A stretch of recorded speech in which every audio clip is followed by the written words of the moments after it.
Today we are speaking with Karsten Peters. Karsten has been studying and researching meteorology for 17 years. And, what? Really? He's astonished himself. He got his PhD at the University of Hamburg, and then he worked at the Max Planck Institute for Meteorology in Germany and at Monash University in Australia. And now he's at the German Climate Computing Center. And so Karsten, how did you get into meteorology? How did that start?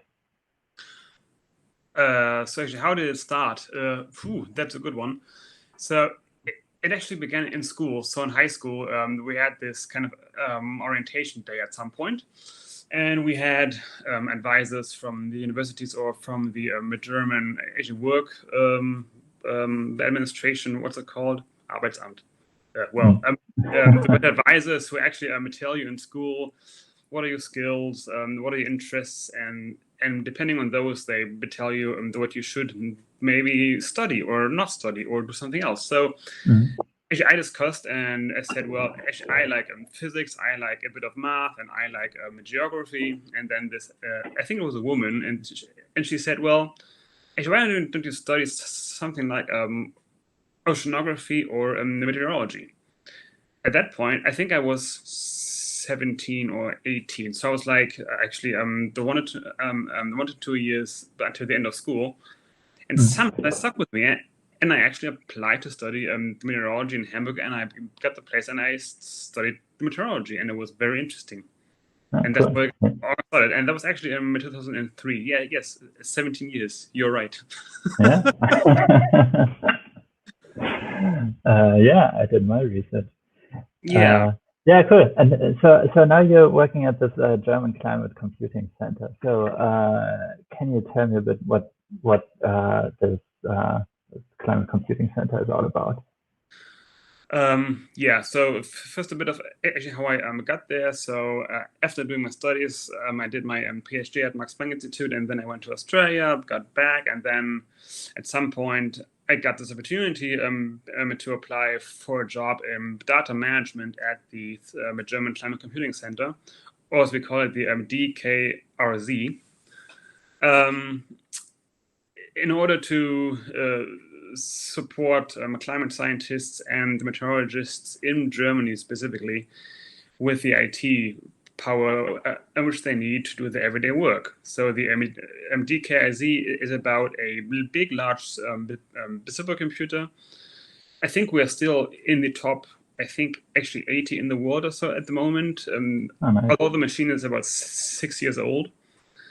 And we're getting a new one by the beginning of next year, which will put us again in the top 20 worldwide. And we have a huge amount of disk space, plus a huge tape archive for actually archiving and the long-term preservation of important climate model data.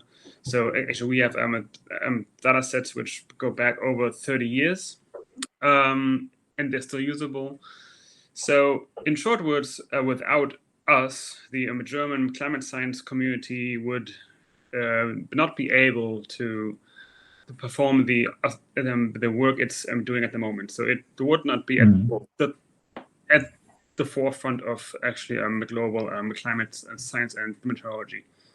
So it's about the hardware plus services. So we have application support, software support, we do visualizations, we assist with data management, we supply online tools and web platforms for analysis. So actually all the suite of IT services which you need nowadays to work with big data amounts. So now I'm talking petabytes. So very cool. So huge amount of infrastructure behind all this research. But today I would like to speak about a study published with a couple of colleagues called Improved MJO Simulation in ECAM 6.3 by coupling a stochastic multi-cloud model to the convection scheme. So very long, very complicated title. Maybe let's try to unpack this title. So MJO simulation. What does MJO mean? What is that? That's actually a very good point. So the MJO, it's an acronym for the Madden Julian Oscillation. And the Man Joint Oscillation was first discovered or say documented about 50 years ago, like in the beginning of the 70s, where some researchers found out that if you're on the tropics, especially in the Indian Ocean, like Indonesia, so in the so-called maritime continent, there, if you do a statistical analysis of the rainfall there, you find that peaks in rainfall occur like every 30 to 60 days.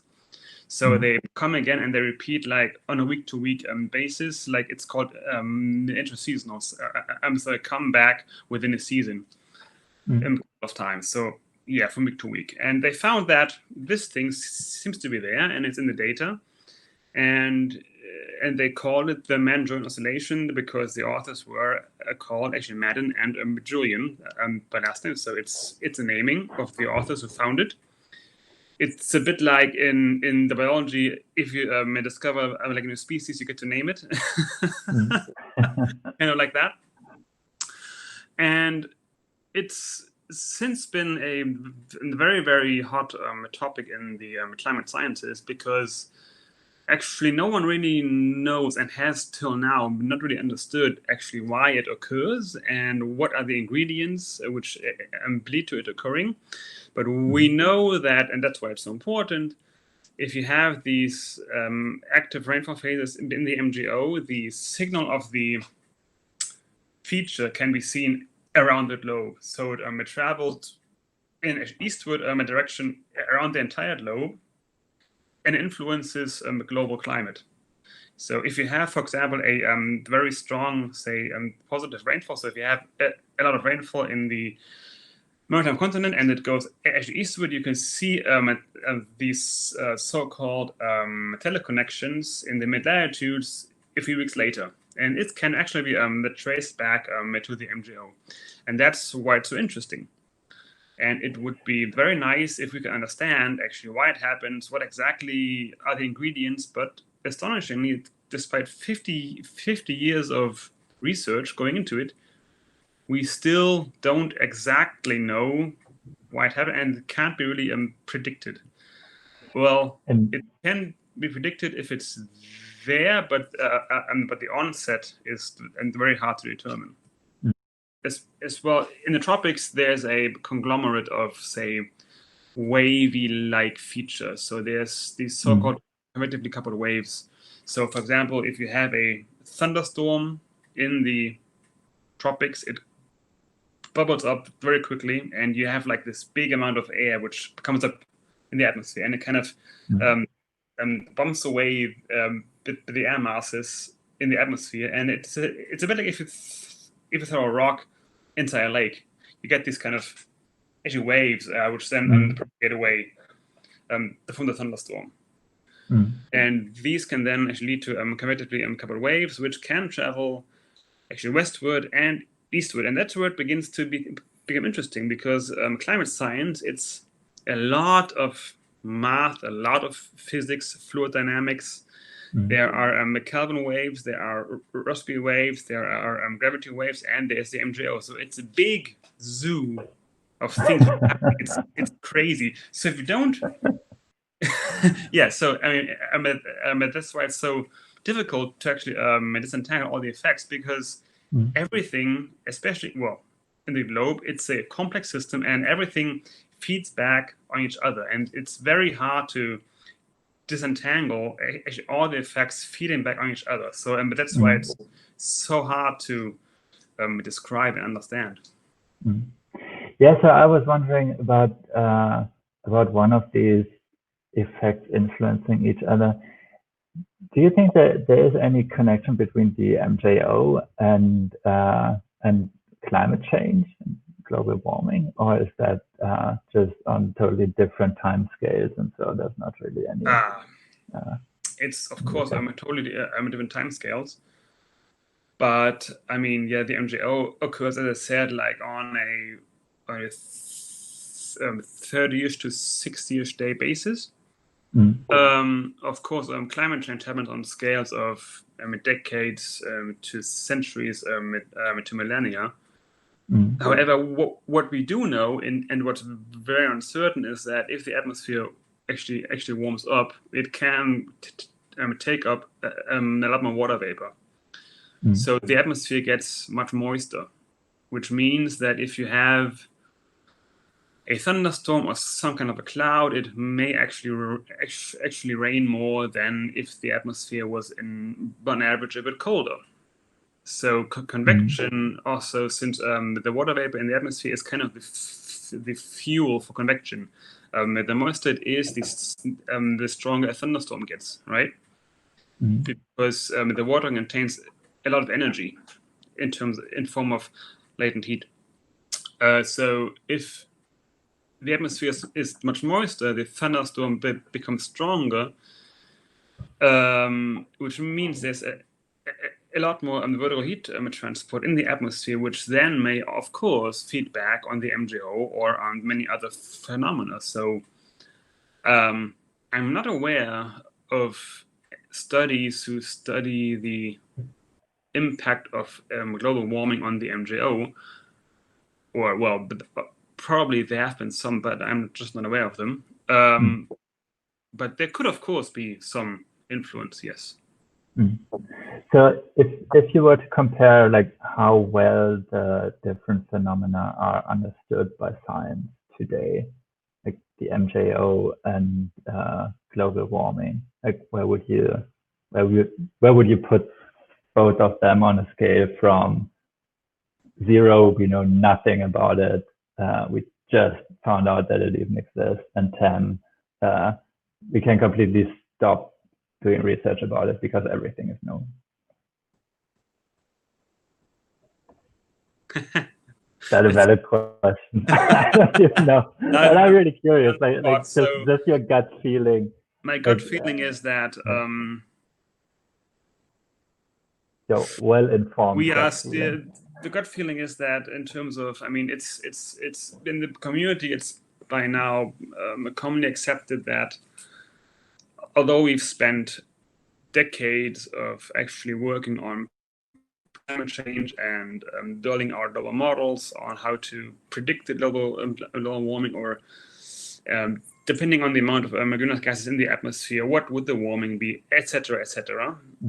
We haven't really been able to constrain the uncertainty around the so-called climate sensitivity. So the climate sensitivity is the amount of global average warming compared to pre-industrial times. So that's like actually 1850 or so. If you double the amount of CO2 in the atmosphere.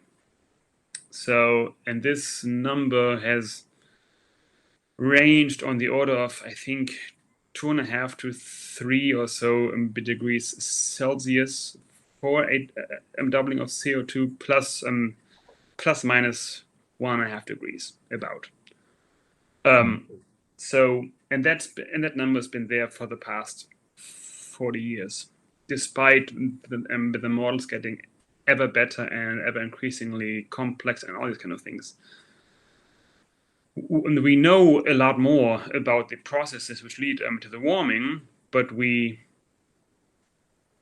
begin to realize that there are a lot more other feedbacks on different parts of the system when the climate warms. For example, it is still not clear how clouds might behave in a warmer climate. So will clouds get more, will clouds get less? And that's a very important point, actually. I mean, if you look at Earth from space, and you see the ocean's contents plus cloud, and the clouds are white. So the clouds actually they act like a shield, like a mirror to the sunlight. So they actually reflect back sunlight, and they thereby actually act to cool the Earth, right? So if it gets actually warmer and the clouds get less, it gets even warmer. If it gets actually warmer globally and you get more clouds, they reflect back more sunlight, and thus they cool again the Earth. So that's actually a very important point, which is still under debate. It's not clear. That's my coffee machine. Sorry. It says, I'm idling. Do more coffee. Cheers. Coffee. So we know it's going to get warmer. We know it's going to get warmer, but we have to. There's a strive towards applying actually new modeling techniques to actually overcome this apparent standstill in reducing the uncertainty. So, and this will become, that's where, for example, things like the DKZ, actually where I'm working, will come into play, because these new approaches will require a vast amount of additional infrastructure and computation. So the models will get ever more complex and expensive to run, but it seems that we need this step change in how we do our work to understand climate change. So I think for climate change, we are like at a, with global temperature rise, I don't know. It's hard. I mean, it's, scientists, they actually hate to pin down actually one number, but you should know that best. So it's not to be a binary. A confidence interval. So confidence interval. So I would say we are at a 6.5 plus minus 1, something like that. So that's important, and that's a big point actually, which also comes down to science in general, or especially climate science or meteorology. It's this thing about uncertainty. You cannot say yes, that's the answer, because we just don't know. There's always uncertainty associated with it, and that has to be known. So, and now the MJO, 6, okay. I would say. No error bound. It's exactly 6.0. Well, also maybe 6.5 or so, but yeah. The point so it's kind of similar. We know something. It's kind of similar, yes. It's kind of similar, and there's astonishingly much which we still don't know and don't understand. Although the weather and climate have been around, of course, since the beginning of mankind, but it's just a very chaotic, very turbulent, and very complicated system. Just a question of, okay. No, go ahead. No, just a question of, if you look in the sky and you see like a small cloud, but we cannot, we can't really, with current models or current research, tell you actually why this particular little cloud is there. Of course, if it's a big cloud and a huge cloud and a thunderstorm or like a frontal system, that's easy, right? I mean, so if you're on the mid-latitudes, like in Europe or in the US as well, and you got this mid-latitude storms coming around, these fronts and these systems, hurricanes, for example, as well, they are okay to forecast, and they can actually be forecast in like a week in advance. That's okay. I mean, that's quite straightforward. But in the tropics and thunderstorms, and that's just much harder. That's just the way it is. So if there are so many unknowns and so many uncertainties in these models, why should we trust them to predict global warming? Like, there are all these predictions out there, what's going to happen by the year 2100, and what we should do to, the model doesn't tell you what to do, but like, given we do something about it, we reduce CO2 emissions by this and that amount, then we can reduce the temperature rise by this amount. Are these numbers then trustworthy, or is that just I think they are. I think they are trustworthy in a sense, because how this actually works is you build your global climate model, your general circulation model from physical principles. So it's not just you put in like a number from the past. Like, for example, it's not empirical. So you don't project kind of future climate change from what we know from the observations in the past. So you but this climate model, it's built on physical principles, the mathematical equations, and it does it by its own. So, and it calculates the motions, the wind, the pressure field, the clouds, the radiation from the sun, and everything else on its own, and kind of it evolves its own global climate system in a fluid, dynamical way. Actually, why we trust these models is that, from what I know, well, I've never really worked in this climate projection field of climate science, but what I know is that you tune the models, so you turn little knobs. Of course, there are little knobs everywhere, and you tune the model to represent the past climate. So, of course, we know the observational period. It's like from the past about 100 or so years, right? So you have global observations of temperature and all these kind of things, and you get the volcanic eruptions, and you've got a little pauses and little, or staying flat, going up again the temperature, and you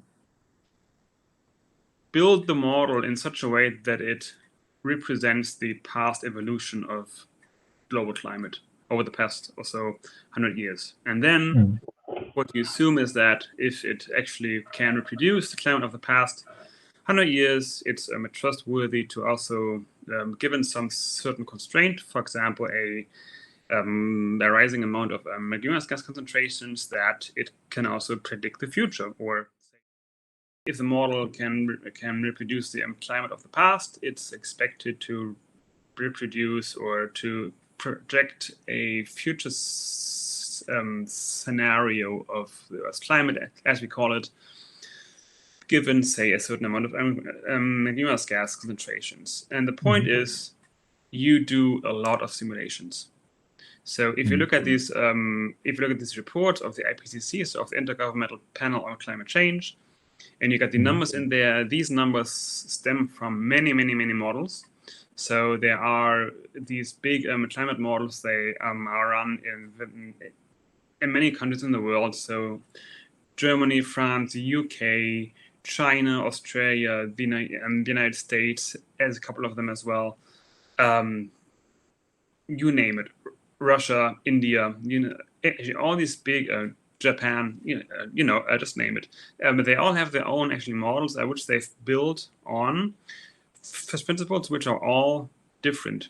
And in the end, what you do is you take the average, say, climate evolution from other models, and what we do is we assume by having all these different models, which all give slightly different results, we get a measure of the uncertainty of the climate system. So it's called the internal variability of the climate system. It's assumed that these models, they kind of display the spread of uncertainty.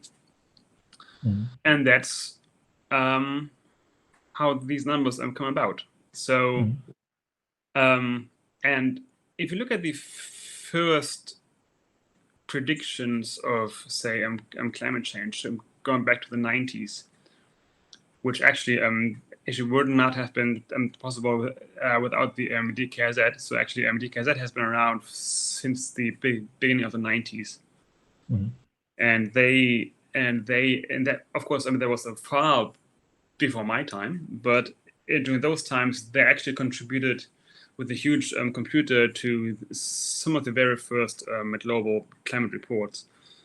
And back then, even 30 years back, they predicted with much more simpler models a rise in temperature, which we see today. So even 30 years back, there was actually, I saw that there was a marketing video done. It's dug out. It's available on YouTube. They dug it out. They digitized it, and it's available. It says that 30 years ago, the scientists told the same stories as Greta is doing today, right? So a marketing video from back in the 90s. Yes. Oh. It's about the development of a coupled global model and running it with increased CO2 concentrations, like a emission pathway, and the rise in temperature by 2020. So today, which was then projected, is about what we see today. So you can actually adjust the numbers because by now we have global warming, and it's been predicted 30 years ago. So I think that we can indeed adjust the numbers.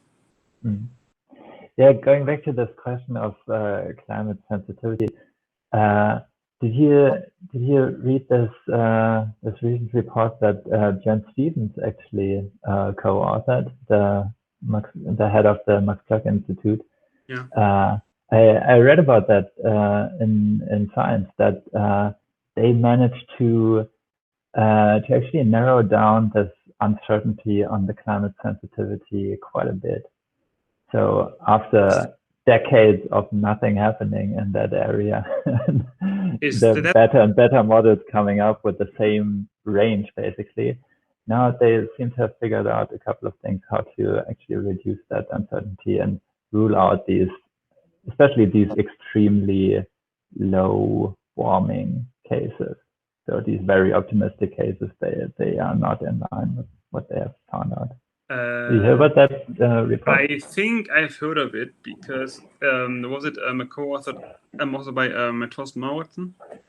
Probably. I don't know. John Stevens was the only name that that I knew. So I saw something like that on Facebook by a ex-colleague who worked at MPI and who's been doing a lot of this climate sensitivity stuff, but I have not read the paper, no. And I have not read the press release. I'm sorry. But no problem. I know that especially colleagues from MPI are looking into factors which we can observe and see in the instrumental record, so kind of from observations, and then connecting these to eliminate or constrain the global warming. I know about that, but I can't. Actually, I won't say anything more now because I just don't know. That be okay. I just don't. That's good. No, that's fair. Maybe can you explain a bit how can I picture such a climate model? And you worked on two different models, right? You worked on this global climate model and on this stochastic cloud model. You coupled them. So how can I picture such a model? What how does that work, and how can you combine two of them? Oh God. All right, okay. So now I'm going to try to find good words for this. So a global climate model, or as we also call it, a general circulation model, is, imagine you've got Earth, and you divide the Earth up at the surface into little boxes, like squares or rectangles, which have a certain edge length. For example, they may have an edge length of, say, 150 kilometers, right, like that. And you put these boxes everywhere on the Earth, and you kind of put this grid on the Earth.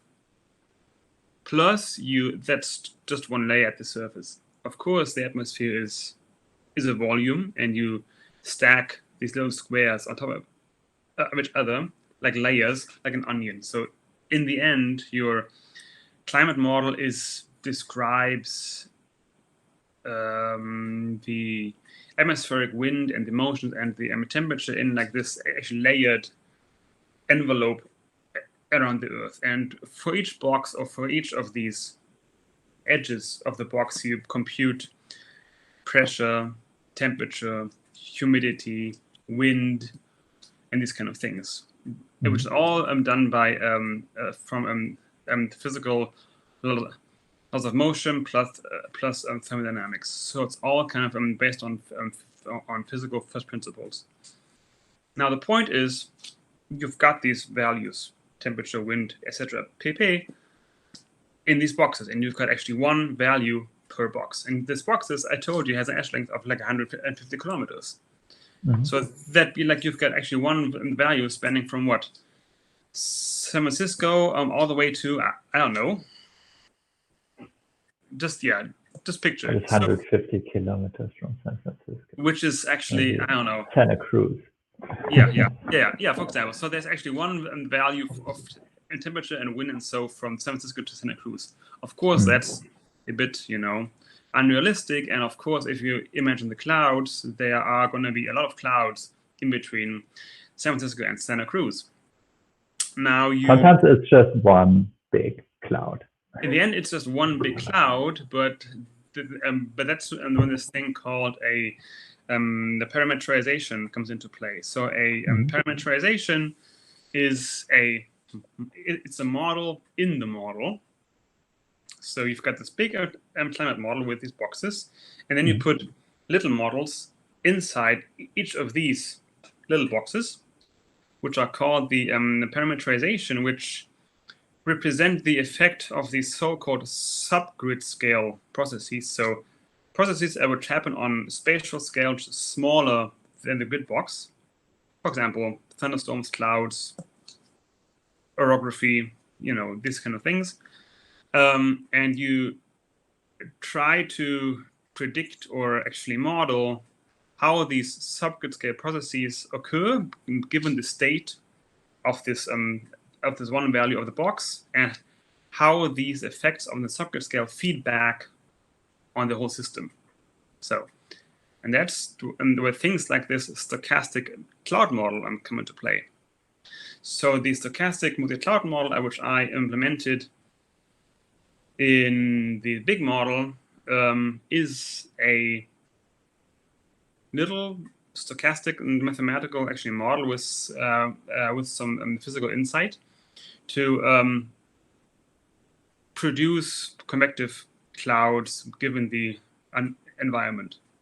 That's just actually all it is. And then you get a number, for example, given this humidity profile, given this temperature, and given this vertical motion in the atmosphere, you get X amount of thunderstorm clouds. And then so convective clouds means the air gets heated up and it rises up, and then the cloud forms, and you get a thunderstorm. Okay. And so then you get a number for I have X amount of thunderstorms, or I have X percentage of cloud in this huge 150 times 150 box. Right. Okay. And then from this X percent coverage of thunderstorms, you can compute this, as you mentioned, the vertical transport of heat and of moisture and of temperature in the thunderstorm cloud. And then as output, you get, in the end, after this has been done, you get an output for the rainfall at the surface, because a thunderstorm always rains. And you get an amount of transported water vapor in the atmosphere, which gives you other clouds, for example. Plus, you get an estimate of actually heat transport from the surface up to the atmosphere. And that's then this little model in the big model. And it turns out that these thunderstorms, which transport the energy from the surface, so in the end, this vertical transport of energy is one of the most important ones in the atmosphere. So the sun actually heats the surface. It doesn't heat it doesn't really heat the air and the air layers in the atmosphere, but it heats the surface and it gets hot. And then these clouds, they transport the heat from the surface upward, which then leads to this, which in the end leads to a transport of energy from equator to the poles in the long run. And that's what it's all about. So in the end, these vertical motions, which you, for example, parameterize in the common models, the final goal is to actually redistribute the energy which comes from the sun. So it's a maximum at the equator, and then it gets transported by huge overturning vertical circulations up to the poles. And that's how it's done. So if you wouldn't have these vertical motions, it wouldn't work out at all. So we would have a super hot equator and Yeah. even icier poles. Okay. Sort of like that, yes. Sort of like, yeah, that's, yeah, simplified, yes. So in the end, yeah, you plug these actually little conceptual models inside the big model to represent these subgrid scale processes. Now, the thing is, as I was saying a few minutes ago, that we need some new approaches to actually constrain climate change. So these parameterizations, of course, they've been around since the advent of climate models. So they've been around for the past 40 or 50 years, right? And it's these parameterizations which now get a lot of criticism because they are seen as the major uncertainty in the models. So what of course, it's a model.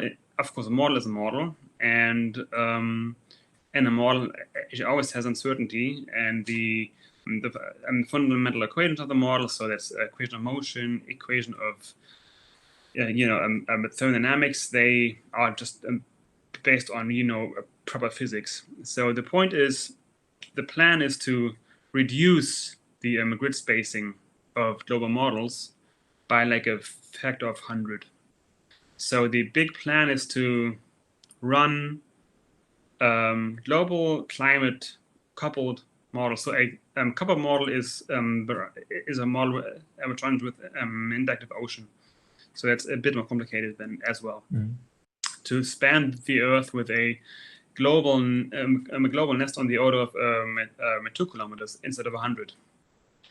So there is a study which came out, I think, the beginning of this or the end of actually last year, called Diamond, where a community of global money centers, they actually ran climate models or the weather prediction models on these scales, and they showed that actually works. So you can actually run global models on these very fine scales and get the meaningful results. And the point is, when you go down to a grid spacing of the edge length of just 2 kilometers or maybe even 1 kilometer, you don't actually need to parameterize, for example, the convection anymore. So these big vertical storms.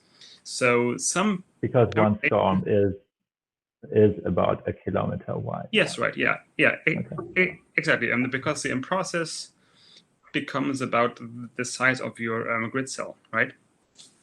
So, and by actually resolving these things and not having to parameterize them, the goal is, the goal is to reduce the uncertainty by a lot. But of course, these models are very expensive. They take a long time to run, but it's not about the runtime. The runtime is manageable in some way. What becomes actually unmanageable or very hard to manage is the amount of data you get out of it. And I am again talking hundreds of terabytes per experiment, up to petabytes. And trying to analyze this is a thing to tackle in the future, and that's where we at the DKIZ I'm also going to be working in very closely together with the scientists. And you get into things like machine learning, deep learning, AI, and big data mining, all these kind of things. So actually, all these hot topics are very, very relevant for climate science. Cool. I hope this explains a bit what. Yeah, definitely.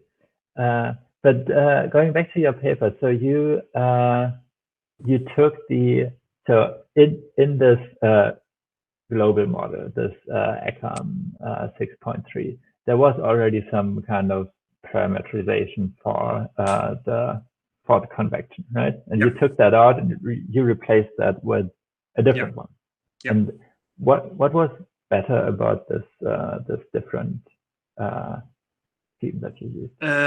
We found out that the main difference, which actually then, as the title says, actually leads to an improved simulation of the MJO, is that we got a better clustering of tropical rainfall. So if you use the original parameterization for convection, you saw these little clouds pop up in the tropics. So, for example, over the oceans, here, there, like everywhere, like boom, they're gone, boom, gone, boom, gone, boom, gone. Right? And that's not the way it happens in real life, right? I mean, a cloud it just doesn't appear, rain, and it's gone. It actually, yeah, what? I mean, that's the way it is. It actually lives. It actually lives for several hours, right? Or even several days. And especially the MJO is this big cloudy blob, which propagates in the eastward direction. And it's a big cluster of organized convection. And we saw that by actually digging into what the model did. So it was actually a work on the model development in that sense. We saw that we actually simulated, proper, clusters of clouds. And we saw that this makes more sense because what you do in climate science is you don't just, look at the model and just see what it does, but you want to have a model which, at least in my view, actually mimics a reality, or what we can actually measure as reality as best as possible. And what you do is you ideally you design your parameterization from what you know from observations. So in the paper I'm talking about this stochastic multi-cloud model, which I implemented. Actually, I didn't write the model. It was initially designed and built by my colleagues in Canada and New York. I compared it to observations of tropical rainfall in Australia in an earlier study. And I tuned this stochastic model to somehow adequately represent the convection which was observed by radar in Darwin, Australia, and in Kwajalein in the Marshall Islands. So we took this stochastic model, tuned by observations, and plugged this observations-informed stochastic model into the ECHA model. So we kind of had the best fit to observations and just thought about, well, what does it do in the global model? Which is actually the way it should go. The observations should inform the design of your subgrid model. That's like, at least that's how we thought it's the best way to go. And what we then saw is that we compared, in the long run, we compared the output of this modified global climate model with what we see from global satellite observations. So there are a number of satellites which fly out there. We actually measure the atmosphere and the rainfall and the surface day to day, hour by hour, minute by minute. I think you should know as well, because we've worked on this as well. So, we compared the signature of tropical precipitation over the oceans, which we saw from satellites on a day-by-day basis, with what we saw from the model on a day-by-day basis. And we found that with the new model, with the modified model, this actually rainfall cluster pattern, it actually matches smack on with observations. It was so unexpected. I mean, we were really surprised at actually how good this new model became. It was like, oh my god, wow, this is crazy. Especially also because the old version, so the one which was actually used in a standard way, was so far off. It was like on a day-by-day basis, which is important to, for example, the MJO, because you got these clusters, propagating, from day to day, from west to east. Mm. It just, yeah, the old model was so far off, and the new model was just so smack on. We thought, well, this is great. So the thing is, it's the collective organization of the rainfall which made the difference. And if you can't, this whole thing about the organization is also a very hot topic, because yeah, in the past few years, it's become the very big in climate sciences, that it seems to be essential to capture this combative clustering in the models. Otherwise, you get no real feedback and coupling between the cloud and circulation. So that was like a main point, the main point.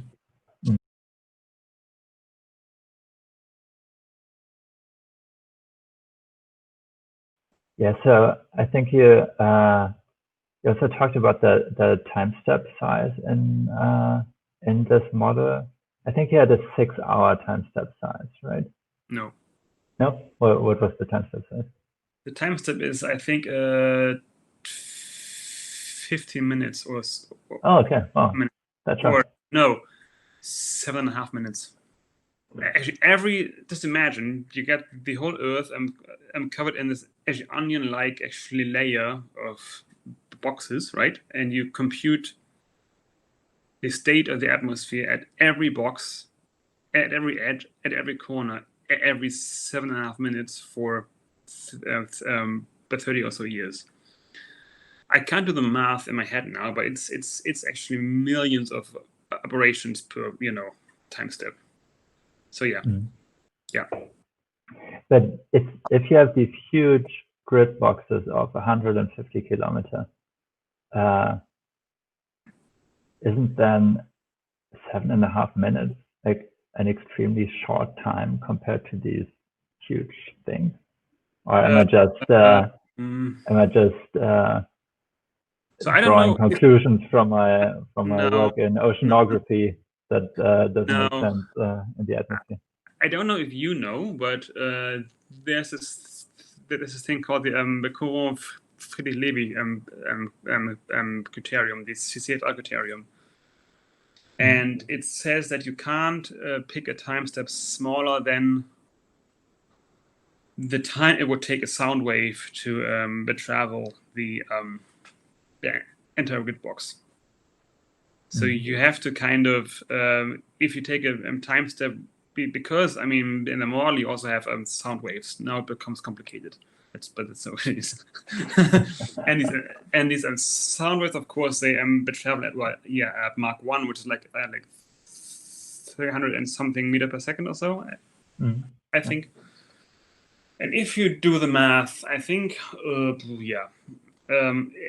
long do the sound wave take to travel 150 kilometers? I don't know. Well, I mean, it's about 1,000 or so kilometers per hour. 3 seconds per kilometer, so 300 seconds per 100 kilometers, so 5 minutes. 400 kilometers. Yeah. 100, so 150 is about 7.5 minutes. See? Okay. And that comes from. All right. Interesting. That's the number. I remember in my ocean model, I had much bigger time step sizes. Like sound wave would, like it was nowhere close to the sound wave criterion. Okay.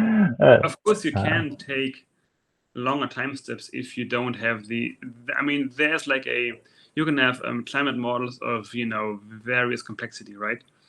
And of course, there are these things called like energy balance models, which is like a box model, which with no motion and no wind, and these can have like times of a day or maybe a month even. I mean, you can compute climate from any type of complexity model which you want, essentially.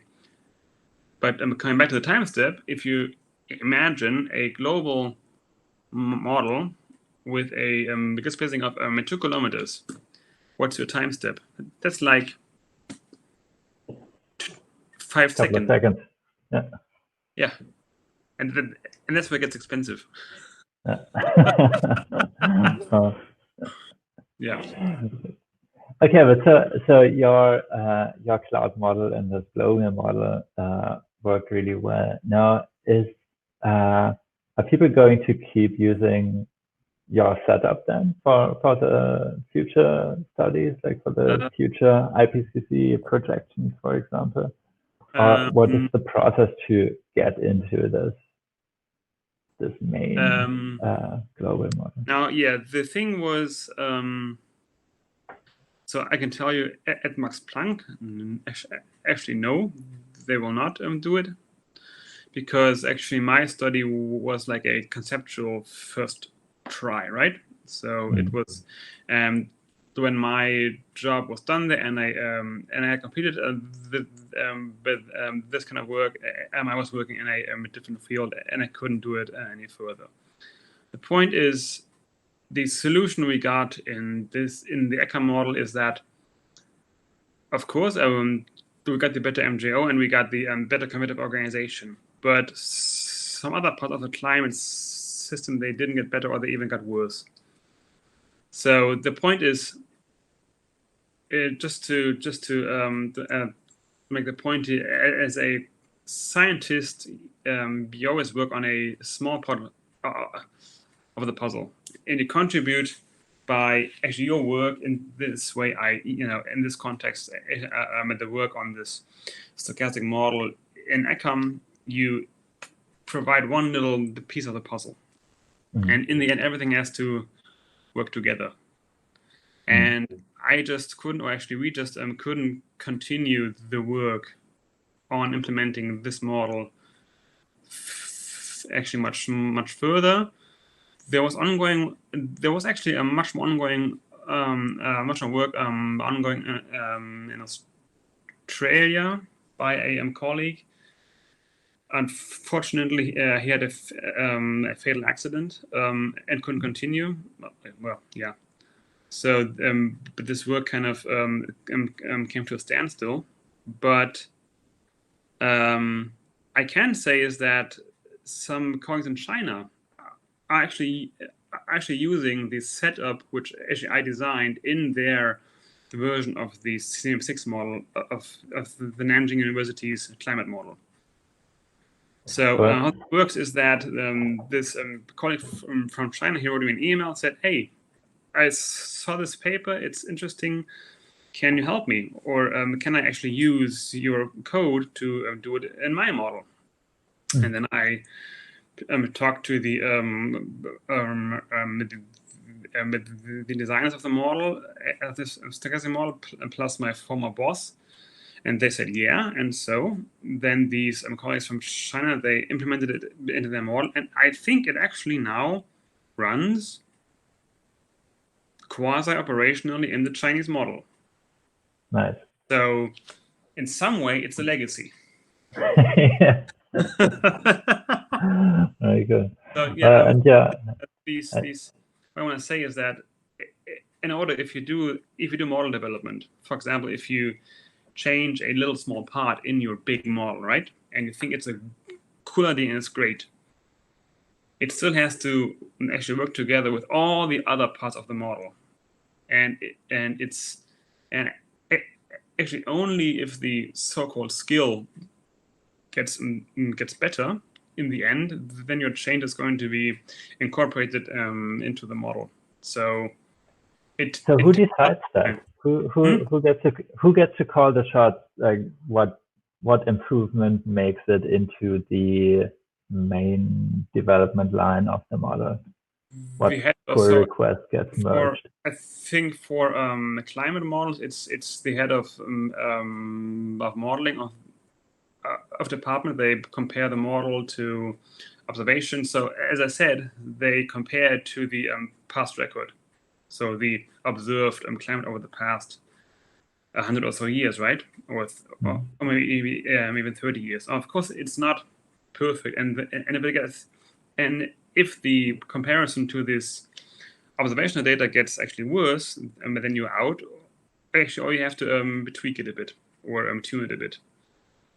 And then if it makes the global simulation better, or if the improvements actually if improvements actually outnumber the disimprovements, what's that? Whatever the other word, the antonym to improvement. Degradations. That's what happens when a German interviews a German in English. Degradation, that's a good one. Yeah, I like that. Genau. Yeah, right. I think then it works out. However, if you are if you do, for example, if you go to the other extreme in, say, numerical weather prediction, say for example, the weather services, you can actually very easily measure the skill because you predict the weather for the next 5 days, right? Globally as well. So lo and behold, the big the other services, but they don't just compute the weather, say, over Germany or over the US or so. They do global forecasts every day. So, but they do everything in a sense. And of course, we can very easily compare actually how good was my prediction of a global. See, that's a prediction. Whereas climate is a projection. So you can very easily compare actually how good actually was my weather forecast 5 days ago, given the actual weather of the past 5 days, right? That's easy. And you can easily measure the skill score, right? And then if the skill score gets better, bam, that's very good. If it gets actually worse, then you're out. Sounds like this climate model is really skillful, and if I come up with all these, or if I just use all these parameterizations, then I don't have to run it as a crazy resolution. So could I, in theory, just run this on my laptop to try out a little experiment? That depends on the model which you want to use. So I remember that when I studied, what was that? Well, I think that was then like 15 years ago, because I already been to bachelor, kind of again to the master. So there are, for example, climate models called the intermediate complexity models. So they are not as complex, but but they still kind of represent the Earth's climate, and actually they can be run on your desktop machine. That's possible. If you know how to deal with the specific data formats, and if you have a Unix machine, then it runs. On Windows, it'll be hard. Just saying. You can also run current climate models, for example, the ACAM 6.3 model, actually on your computer at home, at desktop, but it just takes a long time. It's just slow as hell. The point is, whenever climate scientists actually run these models, they actually they use the big supercomputer. And you calculate a simulation of climate over the past, say, 30 years in, I think it takes like an hour or so, or 2 hours. But there are some actually models which you can just, I think, download and run. But that's not every model, because actually most models, they require you to sign some kind of a license. So and the license then restricts you to certain usage fields. For example, the most common one is that you can't just actually use the model for commercial purposes. So commercially, these can't be done because they are built for academia, for example. I think in the US, you can use the WRF model. I think that's very open, I think, to use. Okay, cool. Yeah, maybe we can put a link in the video somehow. Yeah. We could, yeah. We can also. There's also one. This is a one actually running at the here in Hamburg. It's the PLASM. It's the plane-knit simulator, which is actually built at Hamburg University, and that's the model which I was using in my studies. So there are possibilities to run these models on your machine, yes, but of course, the important point is you have to know actually how to interpret the results you get. So you have to have some kind of basic knowledge about what you're seeing in order to judge if what you're seeing is actually meaningful or if it's just totally off. And that's why you write the papers and explain them to us. See, that's how it works. Thank you, Karsten. Thanks, Julian. Thank you so much.